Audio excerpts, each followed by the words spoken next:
भारतीय संविधान अनुच्छेद 141 व्याख्या इंटरप्रिटेशन। सीधा सरल मतलब।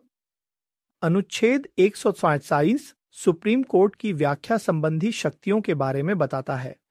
यह कहता है कि जब भी संविधान में विधि संबंधी कोई प्रश्न क्वेश्चन रिलेटिंग टू लॉ या सारवान विधि संबंधी प्रश्न सब्सटैंशियल क्वेश्चन ऑफ लॉ की बात आती है तो सुप्रीम कोर्ट को उसे संविधान के संदर्भ में व्याख्या करने का अधिकार है।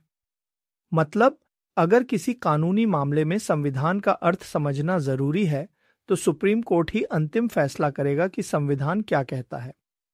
यह अनुच्छेद यह सुनिश्चित करता है कि संविधान की व्याख्या करने की अंतिम शक्ति सुप्रीम कोर्ट के पास है ताकि संविधान की सही समझ बनी रहे। इसे इस तरह से भी समझ सकते हैं कि संविधान को समझने में अगर कोई भी दिक्कत आती है तो सुप्रीम कोर्ट उसे समझाएगा।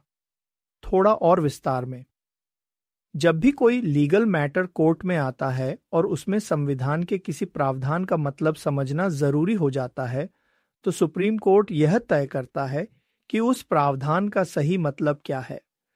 यह अनुच्छेद सुनिश्चित करता है कि संविधान की इंटरप्रिटेशन में एक रूपता बनी रहे।